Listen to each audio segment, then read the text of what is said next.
armed robbery suspect arrested, unlicensed firearm recovered. In a proactive police operation conducted early this morning, officers executed a cordon and search exercise in the Guyana squatting area, targeting stolen properties, illegal firearms, narcotics, and wanted individuals. Between 3:30 and 4:30 a.m., police searched several homes and individuals based on intelligence received. A key focus was the residence of Christophe Nicholson, a 29-year-old laborer, and Condoleezza Henry, a 19-year-old female national from St. Lucia, both wanted in connection with a robbery and attempted murder of Claudius Fraser, a 69-year-old operations manager at Caliber Security Service. During the search, police discovered a .32 caliber revolver, 1 live .32 ammunition, and a spent shell concealed within a speaker box in the home. When questioned about the firearm, Henry admitted she did not possess a license to carry it. Subsequently, she was informed of the charges, arrested, and cautioned. Henry was transported to the East La Penitence police station along with the recovered firearm, ammunition, and spent shell. She remains in custody as police continue their investigation and efforts to apprehend Nicholson. Authorities are pursuing leads, and the investigation is ongoing. Update: fatal collision claims life of East Coast Demerara man. A tragic accident on Saturday evening resulted in the death of 43-year-old Kavindra Talaram after the vehicle he was driving collided with a stationary lorry on the Good Hope Public Road. The collision occurred around 6:50 p.m. and is currently under investigation by local authorities. According to initial reports, a motor lorry, registration #GAF4657, operated by a 29-year-old truck driver from Tabatinga, Central Rupununi, was parked on the Good Hope Railway Embankment Road, facing west. The driver had activated the hazard lights after hearing an unusual sound from the vehicle and sent his porter to investigate. Moments later, the driver felt a sudden impact at the rear of the lorry. Upon exiting the vehicle, he discovered that Talaram, a resident of Lot 20 David Rose Scheme, Unity, had crashed into the back of the truck.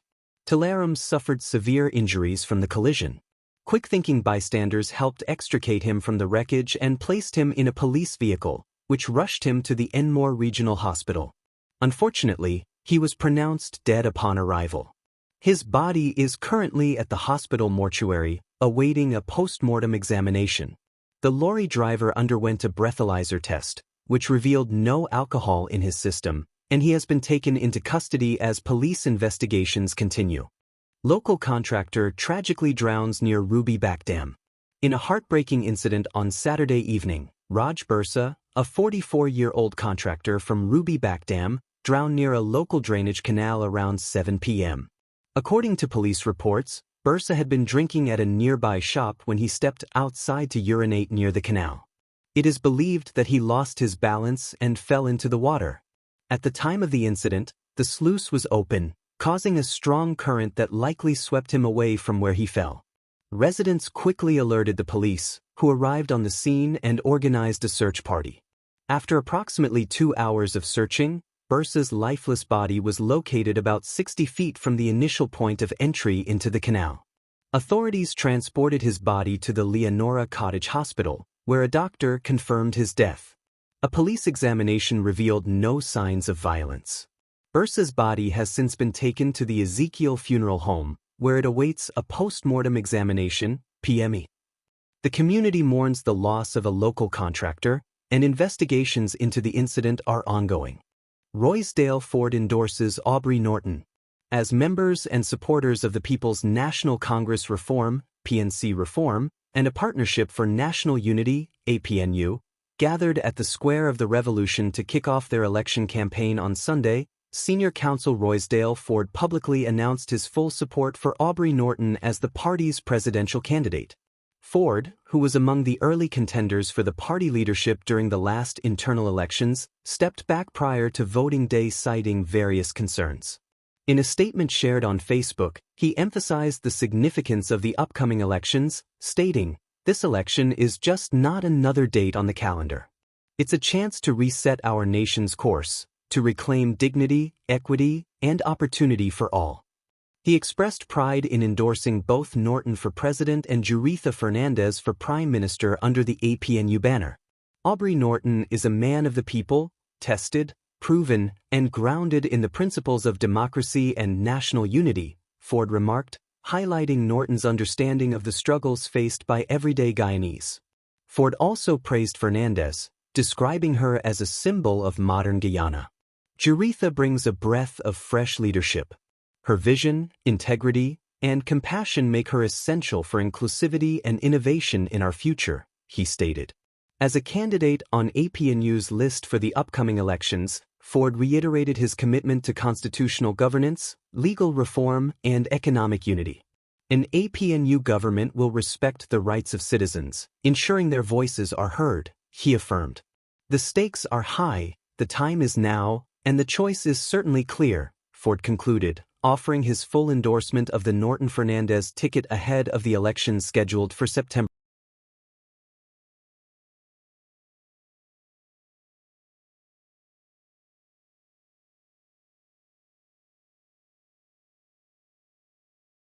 Trinidad, mother of 3 gunned down found in drain.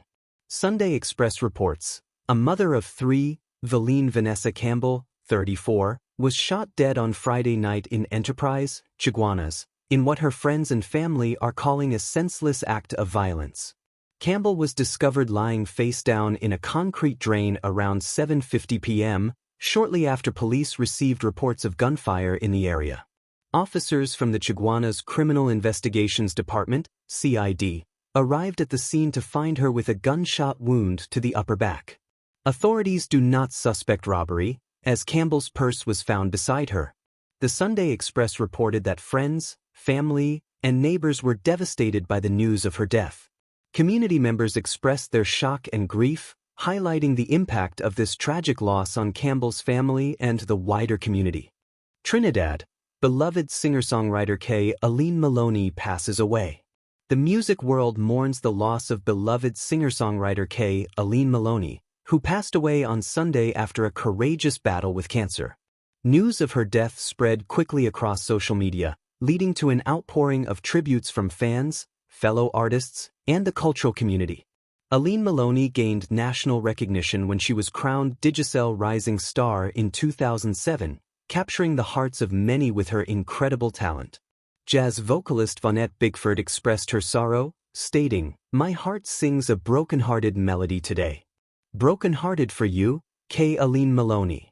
Broken-hearted." Anthony Chow Lin On, managing director of TT Radio Network, shared his grief and admiration. "Please say it isn't so, Aline Maloney. One of the most amazing talents I ever had the privilege of working with." She opened for the Lionel Richie Mother's Day concert back in 2015, which turned out to be one of the highlights. "Every conversation with you, including the last one we had at the Hyatt last year, left me spiritually lifted. VP friend. Condolences to the family, friends, and the cultural community."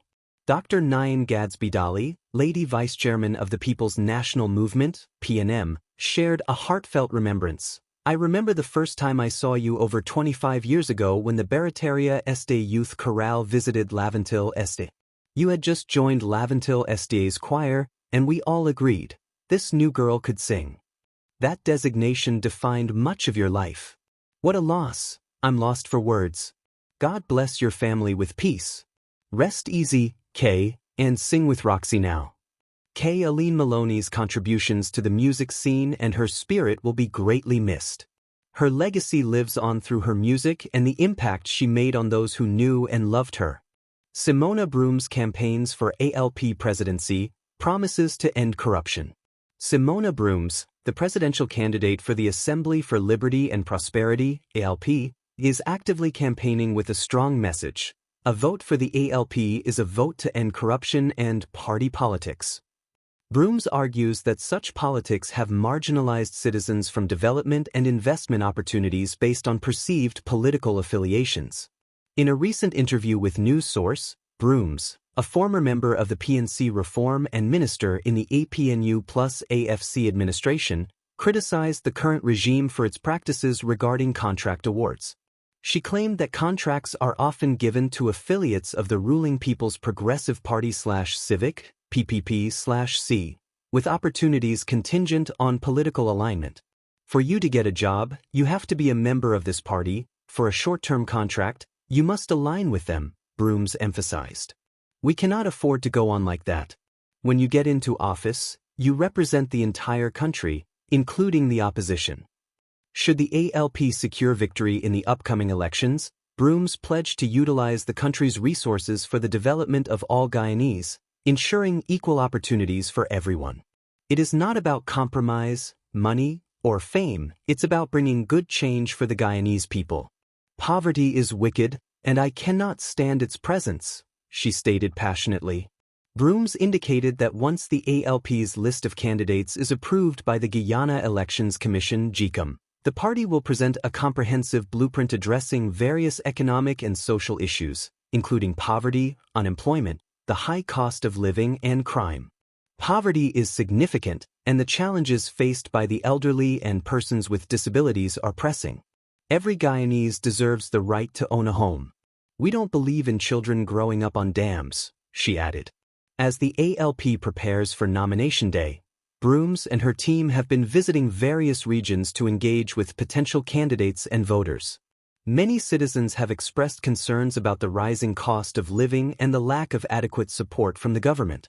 Brooms aims to resonate with these concerns, promising a shift towards inclusive governance and a commitment to improving the lives of all Guyanese.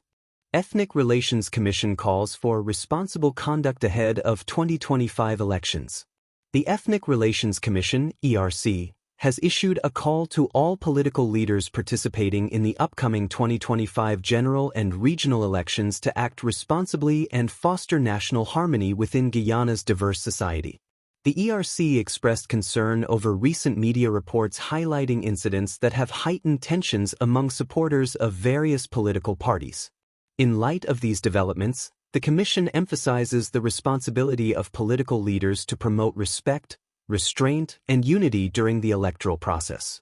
Key recommendations from the ERC: denounce violence. Political leaders are urged to reject all forms of violence, incitement, and intimidation, including threats or harassment at rallies and public engagements.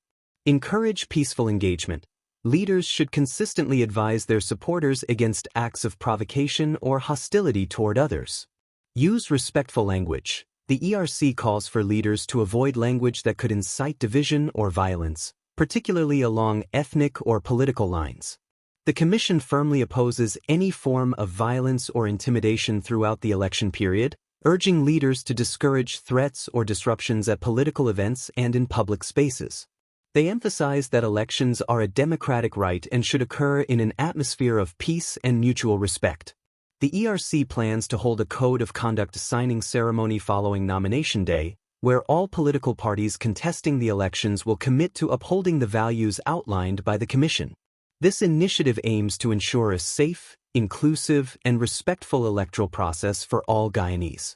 In previous elections, all parties signed the ERC Code of Conduct, which was designed to maintain electoral peace.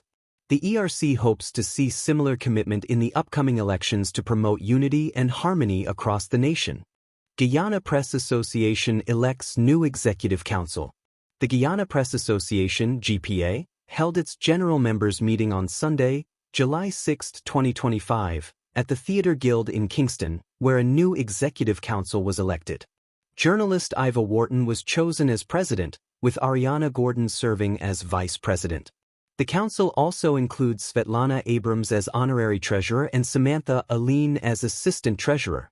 Additionally, 4 floor members were elected: Gordon Mosley, veteran journalist Miranda La Rose, Royston Drakes, and Shervin Belgrave.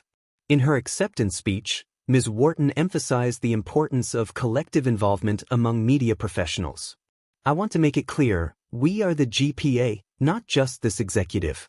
All of us must be involved, she stated. Thank you for entrusting me with the leadership of this organization, which was founded 80 years ago. It is a great responsibility, and I promise that with your support, we will continue our tradition of providing credible public information and awareness to the people of Guyana. She also highlighted that the new executive will prioritize amendments to the GPA's constitution, aiming to broaden membership and address other key issues.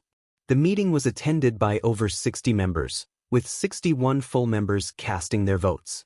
The election process was overseen by Attorney-at-Law Della Britton, who served as the returning officer. Before the elections, Treasurer Svetlana Abrams and outgoing President Nazima Raguber presented reports to the members.